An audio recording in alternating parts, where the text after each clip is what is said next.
जोड़ो, भारत जोड़ो, जोड़ो जोड़ो, भारत जोड़ो।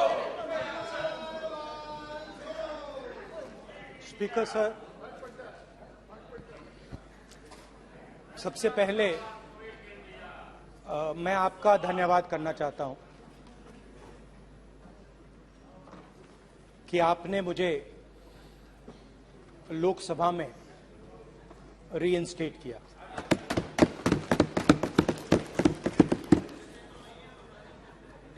और पिछली बार जब मैं बोला तो शायद मैंने आपको थोड़ा कष्ट भी पहुंचाया, क्योंकि मैंने इतनी जोरों से अदानी जी पे फोकस किया कि जो आपके सीनियर नेता हैं शायद उनको थोड़ा कष्ट हुआ। तो वो जो उनको कष्ट हुआ,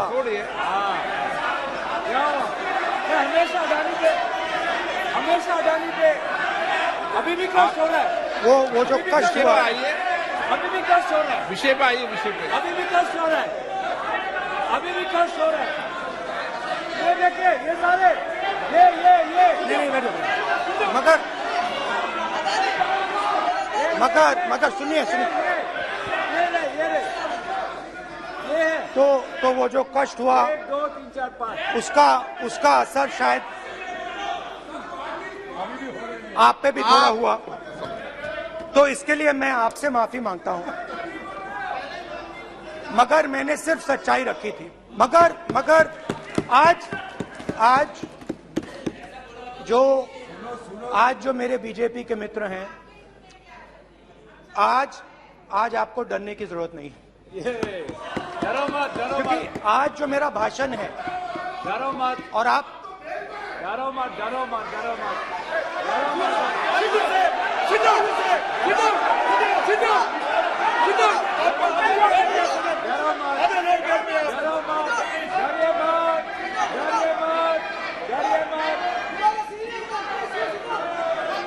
स्पीकर सर, अरे बैठो ब्रदर।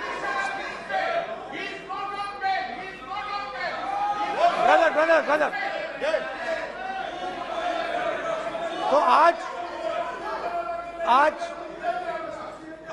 कोई घबराने की जरूरत नहीं है। आज मैं अपना भाषण, मेन जो भाषण है वो अदानी जी पे नहीं बोलने जा रहा हूं। आप छोड़िए, तो आप रिलैक्स कर सकते हैं, आप शांत रह सकते हैं, क्योंकि मेरा भाषण आज दूसरी डायरेक्शन में जा रहा है।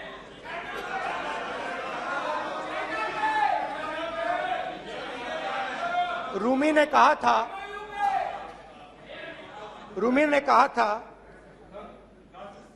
जो शब्द दिल से आते हैं वो शब्द दिल में जाते हैं। तो आज मैं दिमाग से नहीं बोलना चाह रहा हूं, मैं दिल से बोलना चाह रहा हूं।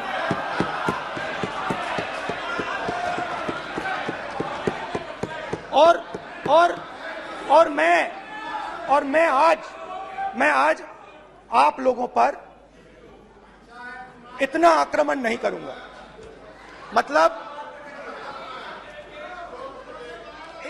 एक दो गोले जरूर मारूंगा, मगर इतना नहीं मारूंगा। तो आप रिलैक्स कर सकते हैं। डरिए मत।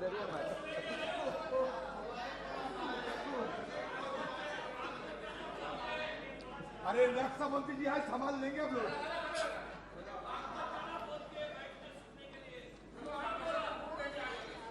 पिछले साल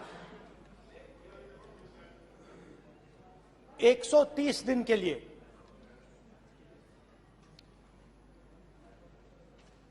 मैं भारत के एक कोने से दूसरे कोने तक गया। अकेला नहीं, बहुत सारे लोगों के साथ।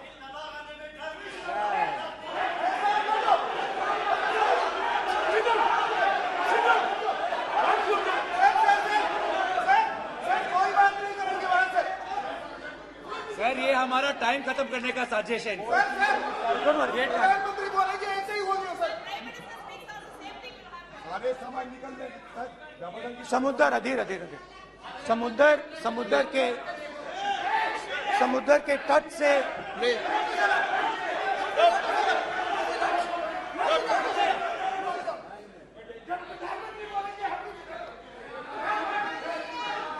माननीय सदस्य प्लीज प्लीज ऐसे धमकाने का बात की मत बोलो यहाँ पे।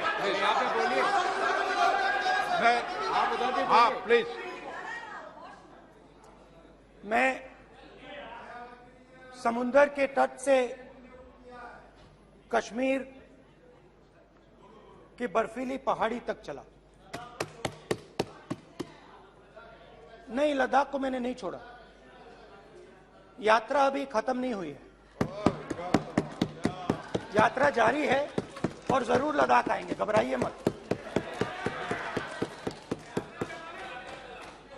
बहुत सारे लोगों ने मुझसे पूछा यात्रा के दौरान, यात्रा के बाद कि राहुल तुम क्यों चल रहे हो, क्या तुम्हारा लक्ष्य क्या है, कन्याकुमारी से कश्मीर तक क्यों जा रहे हो। और जब वो मुझसे पूछते थे, शुरुआत में मेरे मुंह से जवाब नहीं निकलता।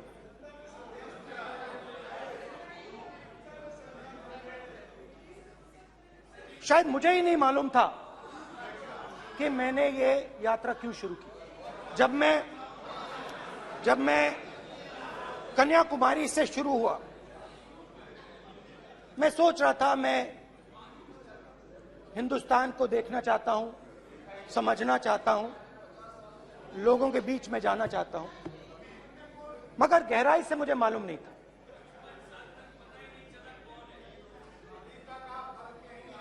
थोड़ी देर में मुझे बात समझ आने लगी।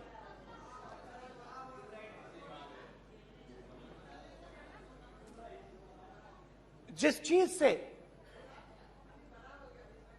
मुझे प्यार था, जिस चीज के लिए मैं मरने को तैयार हूं, जिस चीज के लिए मैं मोदी जी की जेलों में जाने को तैयार हूं, जिस चीज के लिए मैंने 10 साल हर रोज गाली खाई, उस चीज को मैं समझना चाहता था। ये है क्या जिसने मेरे दिल को इतनी। भाई आप रनिंग कमेंट्री बंद करो नहीं तो हम भी चालू करेंगे। सुनने का अपने ध्यान रखो। जिस चीज ने मेरे दिल को इतनी मजबूती से पकड़ रखा था, उसको मैं समझना चाहता। शुरुआत में जैसे मैंने शुरू किया, सालों से मैं हर रोज 8-10 किलोमीटर दौड़ता हूं, तो मेरे दिमाग में था कि अगर मैं 10 किलोमीटर दौड़ सकता हूं तो 25 किलोमीटर चलने का क्या मतलब, कोई बड़ी बात नहीं। ये मैंने सोचा था। आज मैं उस भावना को देखूं तो वो अहंकार था कि मैं ये कर सकता हूं, ये कुछ नहीं है। तो मेरे दिल में उस समय अहंकार था।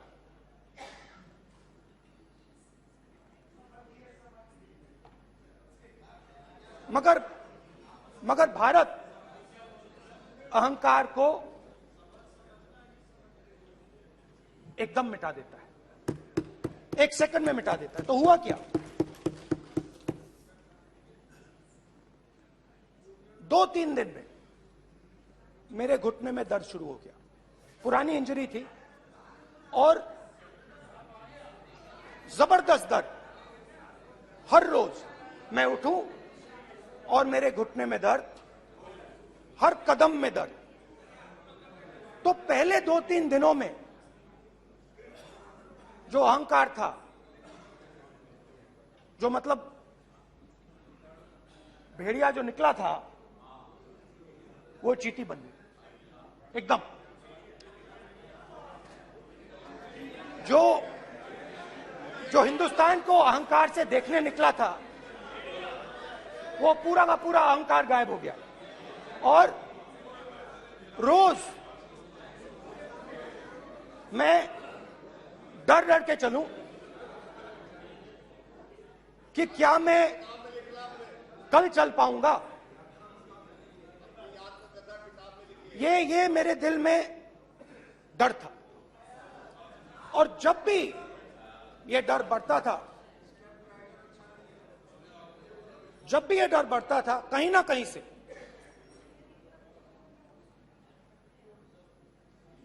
कोई ना कोई शक्ति मेरी मदद कर देती थी। एक दिन मैं सह नहीं पा रहा था, एक छोटी सी लड़की आती है, मुझे चिट्ठी दे देती। मैंने चिट्ठी खोली, 8 साल की थी, उसमें लिखा था, Rahul, I am walking with you, don't worry. उसने मेरे पैर में चोट देखी और उसने अपनी शक्ति मुझे दे दी। सिर्फ उसने नहीं, लाखों लोग ने। और शुरुआत में जब मैं चल रहा था, कोई किसान आता था, मैं एकदम पहले उसको अपनी बात बताता था कि आपको ये करना चाहिए, आपको इस प्रकार से काम करना चाहिए। मगर इतने लोग आए, हजारों लोग आए, कि थोड़ी देर में मैं बोल नहीं पाया। जो मेरे दिल में बोलने का डिजायर था, वो बंद हो गया। बोल ही नहीं पाया, क्योंकि इतने लोगों से बोलना था। और एक सन्नाटा सा छा गया, भीड़ की आवाज थी, भारत जोड़ो, भारत जोड़ो, भारत जोड़ो। और जो मेरे से बात करता था, उसकी आवाज में सुनता गया।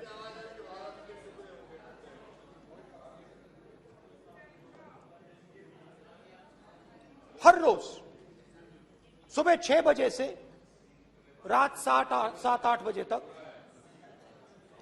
आम आदमी, गरीब, अमीर, बिजनेसमैन, किसान, मजदूर, सबकी आवाज।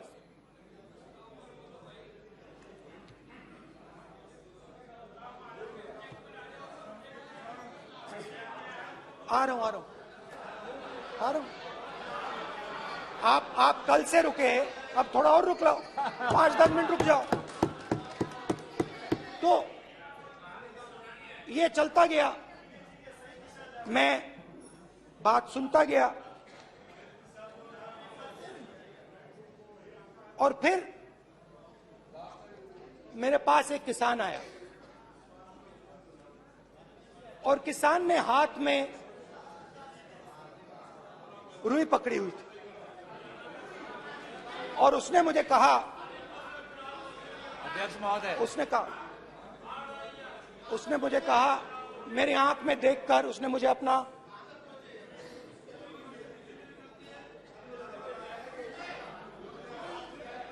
वो रुई का बंडल दिया, और उसने कहा, राहुल जी, यही बचा है मेरे खेत का यही बचा है, और कुछ बचा नहीं है। मैंने उससे, जो मैं नॉर्मली सवाल पूछता था, भैया आपको बीमा का पैसा मिला, वो पूछा। बीमा का पैसा मिला, वो पूछा।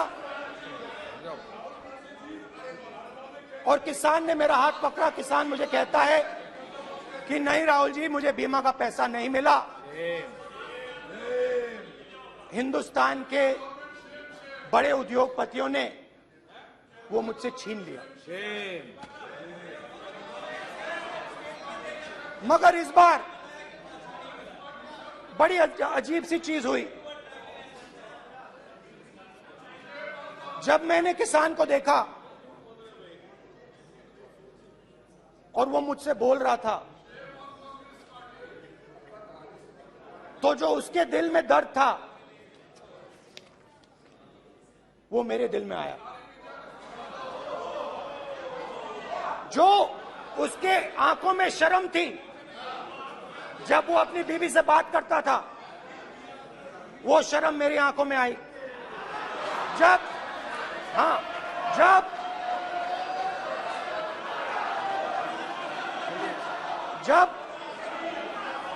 उसकी जो भूख थी वो मुझे समझ आई। और उसके बाद यात्रा बिल्कुल बदल गई। मुझे भीड़ की आवाज नहीं सुनाई देती थी, मुझे सिर्फ उस व्यक्ति की आवाज सुनाई देती थी जो मेरे साथ बात कर रहा था। उसका दर्द, उसकी चोट, उसका दुख, मेरा दुख, मेरी चोट, मेरा दर्द बन गया। समझने की कोशिश करो।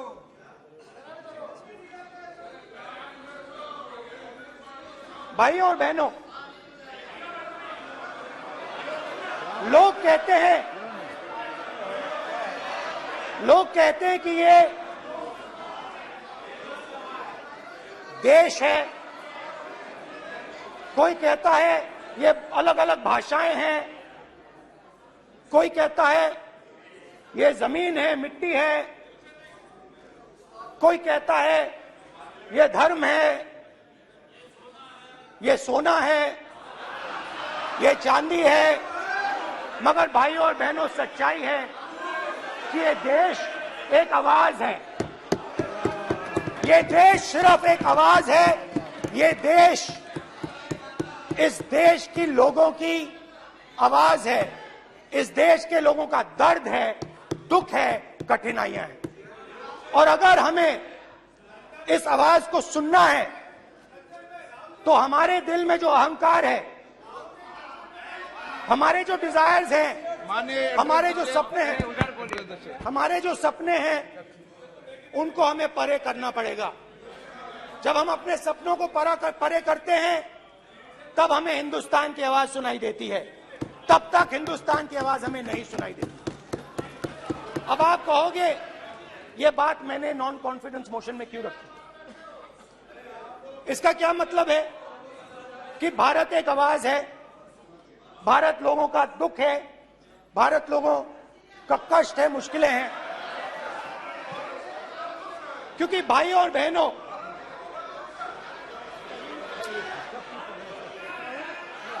अध्यक्ष महोदय, अब पूरा सूद समेत जवाब तुमको मिलेगा। फिर पूरा सूद समेत जवाब देंगे सर। फिर आप हमें मत रोकेगा सर। अध्यक्ष महोदय, फिर आप हमें मत रोकेगा सर। आप हमें मत रोकेगा। फिर आप हमें मत रोकेगा। आप हमें मत रोकेगा। फिर आप हमको मत रोकेगा सर। हम सब देख रहे हैं, सब सुन रहे हैं, आप हमको फिर मत रोकेगा सर। तो स्पीकर सर, भारत एक आवाज है। भारत इस देश के सब लोगों की आवाज है। और अगर हम उस आवाज को सुनना चाहते हैं, हमें अहंकार को, नफरत को मिटाना पड़ेगा। स्पीकर सर, कुछ ही दिन पहले मैं मणिपुर गया। हमारे प्रधानमंत्री नहीं गए, आज तक नहीं गए, क्योंकि उनके लिए मणिपुर हिंदुस्तान नहीं है।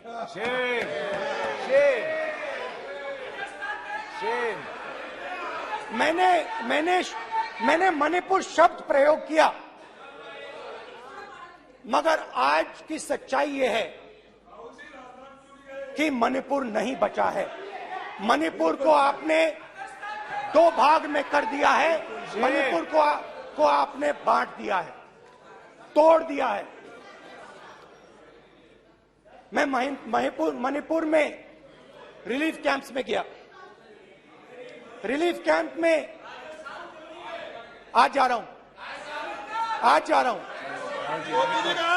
मणिपुर में रिलीफ कैंप में मैंने महिलाओं से बात की। ठीक है सर, अब हमको मत रोकेगा। It's not fair. आप हमको मत रोकेगा। You tolerate insults.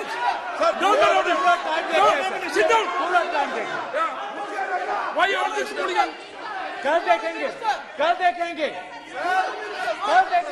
बात नहीं करेंगे सर, प्रधानमंत्री की बात नहीं करेंगे सर ऐसे।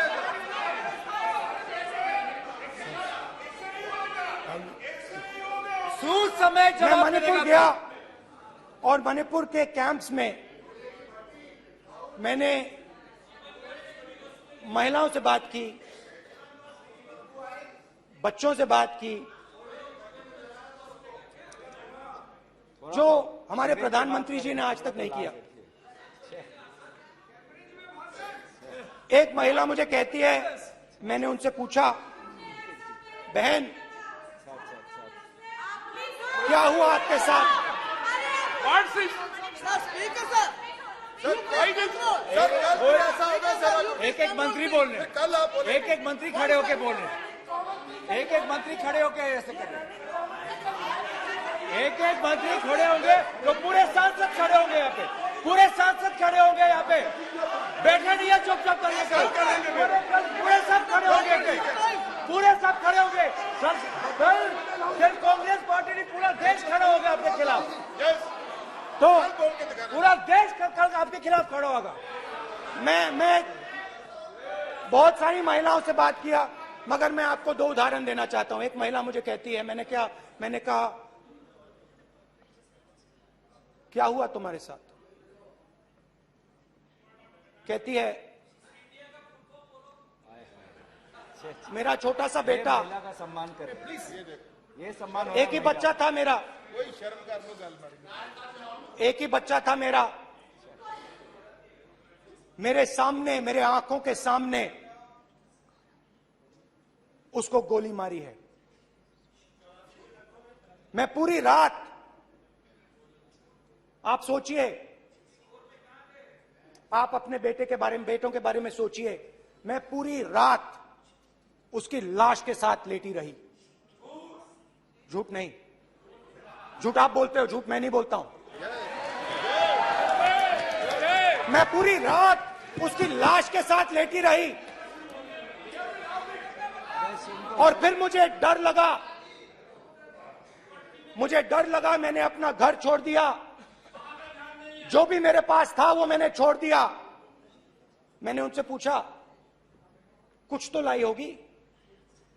कहती है, नहीं, सिर्फ मेरे जो कपड़े हैं ये मेरे पास हैं। और फिर इधर उधर ढूंढती है और एक फोटो निकालती है और मुझे कहती है, यही मेरे पास अब बची है।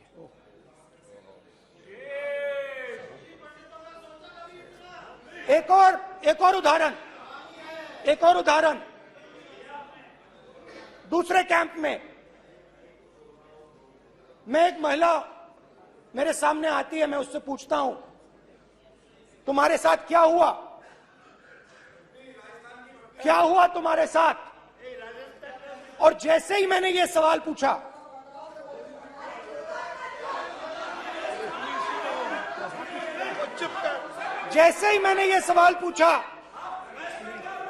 आप महिला का दर्द नहीं सुन सकते, महिला का दर्द नहीं सुन सकते, महिला का दर्द सुनने का आपका धैर्य नहीं है। महिला का दर्द नहीं सुन सकते, महिला का दर्द नहीं सुन सकते। जैसे ही मैंने उससे ये सवाल पूछा, बैठो। जैसे जी सर,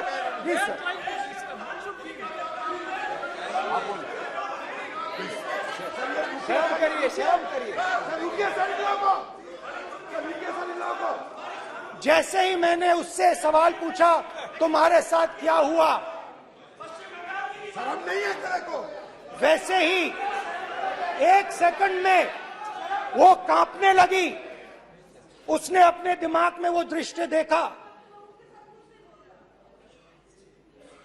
और वो बेहोश हो गई मेरे सामने। कांपती हुई बेहोश हो गई। तो ये मैंने आपको सिर्फ 2 उदाहरण दिए हैं। स्पीकर सर, इन्होंने मणिपुर में हिंदुस्तान की हत्या की है, सिर्फ मणिपुर की नहीं, हिंदुस्तान की हत्या की है। इनकी राजनीति ने मणिपुर को नहीं, हिंदुस्तान को मणिपुर में मारा है। हिंदुस्तान को कत्ल किया है, हिंदुस्तान का मर्डर किया है मणिपुर में।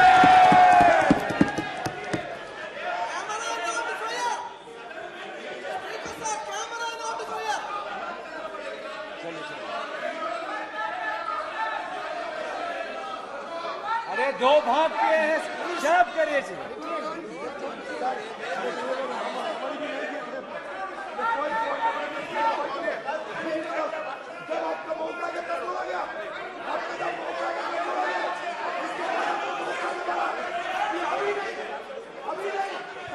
माननीय सभी सदस्यों से कहूंगा शांति रखें, प्लीज प्लीज।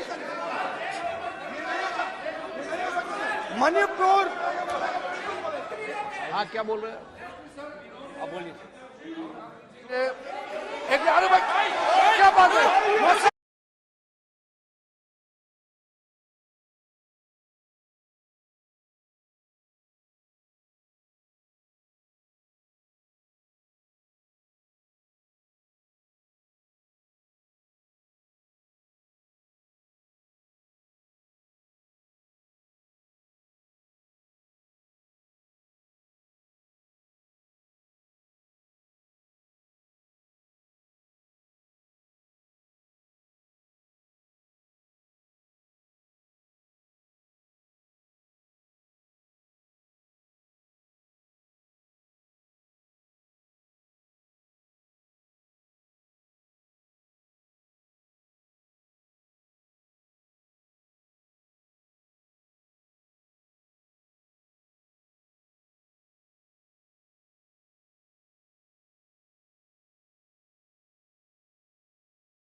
सारा कांग्रेस पार्टी की वजह से चला हुआ है।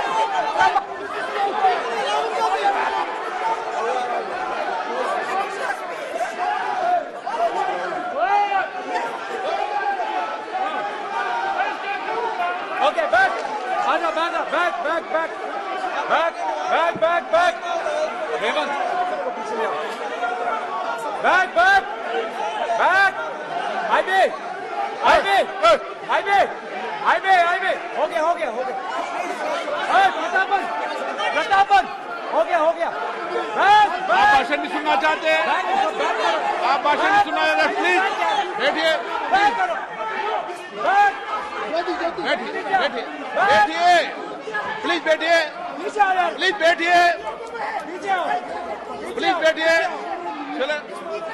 चलिए।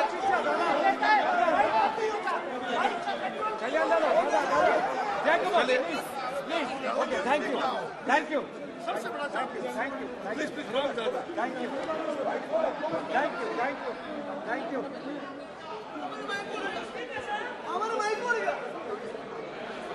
एक मिनट बैठिए, एक मिनट प्लीज बैठिए, प्लीज बालू जी,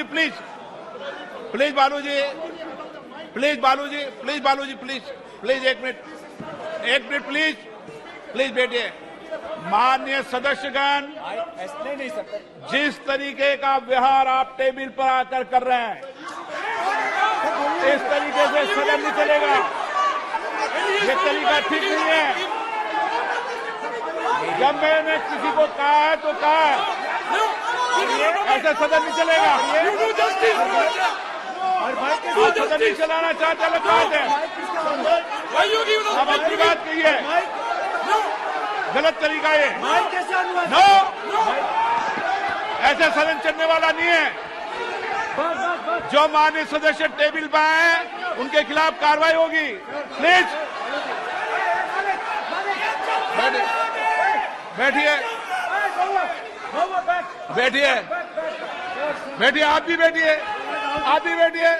माननीय मंत्री जी, भारत प्लीज बैठिए। भारत सदन है, माता, प्लीज बैठिए, भारत माता, प्लीज बैठिए। Please brother. मैं बहुत शांति से सुन रहा हूं, इसका तरीका ये नहीं है उचित हो कि आप टेबल पर आए। नहीं, गलत तरीका ये। आप जैसे मैंने माननीय sir please please brother please भाई पानी लो। जैसे मैंने भाषण के शुरुआत में बोला, भारत एक आवाज है, भारत हमारी जनता की आवाज है, दिल की आवाज है। उस आवाज की हत्या आपने मणिपुर में की। इसका मतलब भारत माता की हत्या आपने मणिपुर में की।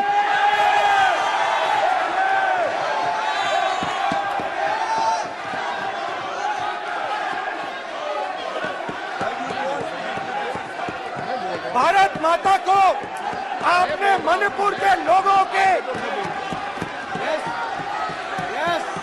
मारा, आपने मणिपुर के लोगों को मारकर भारत की हत्या की है। आप देश द्रोही हो, आप देशभक्त नहीं हो, आप देश प्रेमी नहीं हो, आप देशद्रोही हो। आपने देश की हत्या मणिपुर में की। प्लीज एक मिनट, प्लीज बैठिए, प्लीज बैठिए। अब सवाल आप उठता है, बैठना चाहते नहीं बैठना चाहते, आप बैठना चाहते नहीं बैठना चाहते, इसीलिए आपके प्रधानमंत्री बैठना चाहते मणिपुर में नहीं मैं जा कह रहा हूं, सकते बैठिए आप, हैं, क्योंकि उन्होंने प्लीज। देश की हत्या की है। मणिपुर में हिंदुस्तान की हत्या की है, भारत माता की हत्या की है। मणिपुर में, मणिपुर के लोगों के दिल में। प्लीज एक मिनट बैठिए आप, तो सवाल उठता है, एक मिनट बैठिए, एक मिनट। आप भी विराजो, आप बैठिए, सही नहीं बैठिए, रहने दो आप बैठिए आप, प्लीज बैठिए आप, प्लीज। आप बोल रहे फिर आप भारत माता के रखवाले नहीं एक हो, मिनट, माननीय सर। आप भारत माता के हत्यारे हो। प्लीज माननीय सदस्य, प्लीज माननीय सदस्य, प्लीज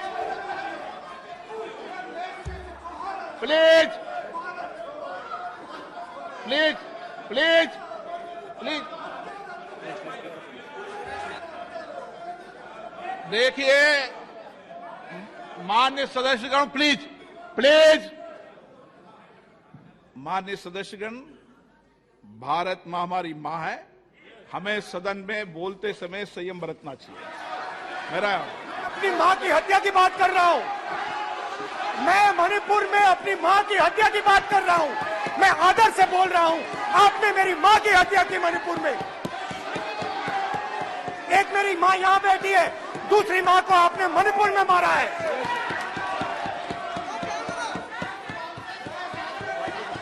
और हर रोज जब तक आप हिंसा को बंद नहीं करोगे, तब तक आप मेरी मां की हत्या कर रहे हो। हिंदुस्तान की सेना मणिपुर में एक दिन में शांति ला सकती है, हिंदुस्तान की सेना का आप प्रयोग नहीं कर रहे हो, क्योंकि आप हिंदुस्तान को मणिपुर में मारना चाहते हो।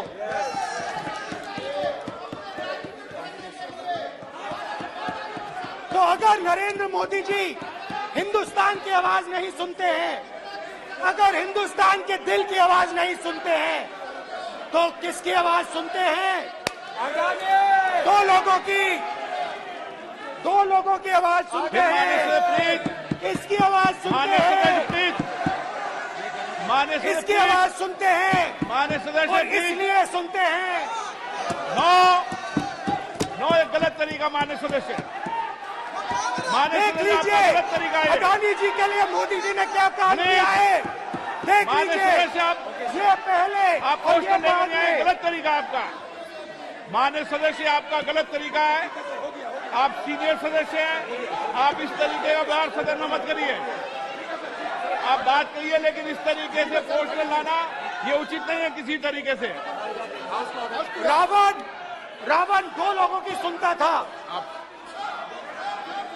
रावण दो लोगों की सुनता था, मेघनाथ और कुंभकर्ण।